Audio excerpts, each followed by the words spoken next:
নমস্কার বন্ধুরা, আজকে আমি বাদশাহী মাটন বানিয়ে দেখাবো খুব সহজ পদ্ধতিতে এবং খুব কম সময়।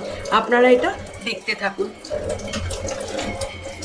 আমি এখন 250 গ্রাম মতন টক দই দিয়ে দিলাম এবং মাটন আছে এখানে আমি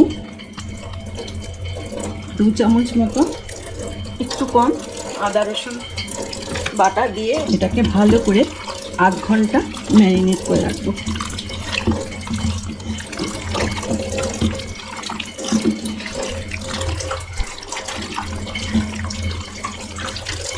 সামান্য লবণ দিয়ে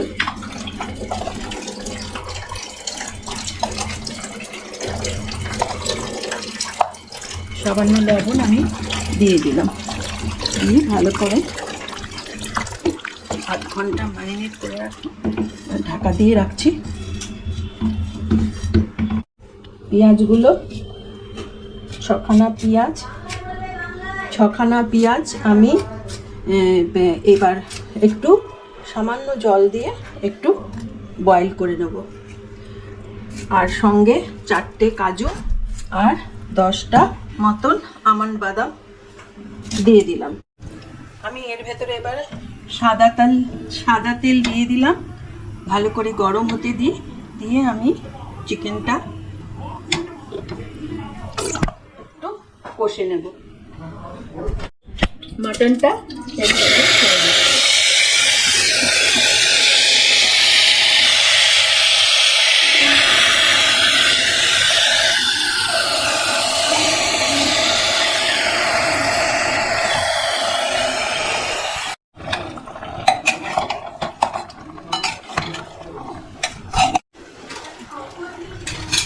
এবার আমি একটু মশলা নিলাম মাটনের ভেতরে দেওয়ার জন্য।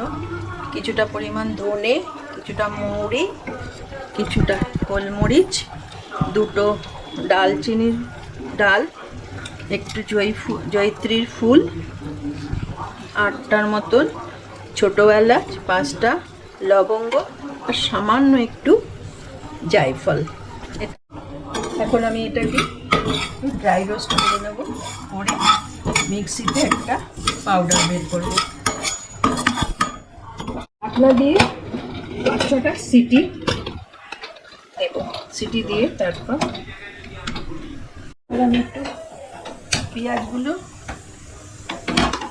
একটু চপ করে এর মধ্যে 4-5টা কাজু আর 10টা আমন্ড বাদাম দিয়ে জল দিয়ে একটু সেদ্ধ করে একটা পেস্ট বানিয়ে নেব।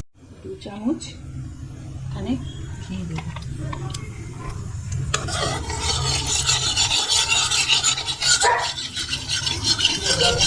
আর আমি এই পেস্টটা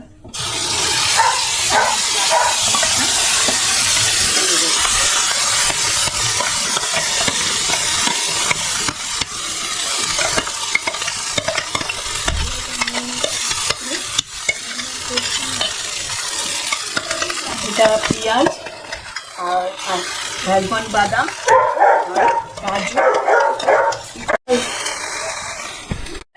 আমন্ড বাদাম আর কাজু আর 2 চামচ ঘি দিয়ে এটাকে ভালো করে স্লো আঁচে ফ্রাই করে নেব।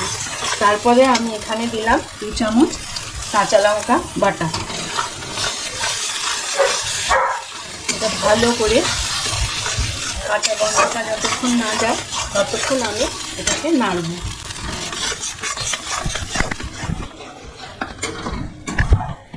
হয়ে গেল আমাদের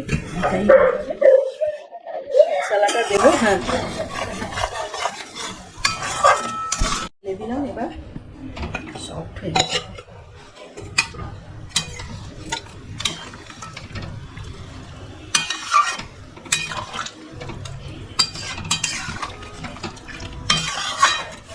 এটা পুরো শুকিয়ে যাবে, এবার জলটা পুরো শুকিয়ে যাবে, তারপরে আমাদের এটা কমপ্লিট হবে। বাদশাহী মাটন কমপ্লিট হয়ে গেছে, এবার আমরা সার্ভ করে দেব।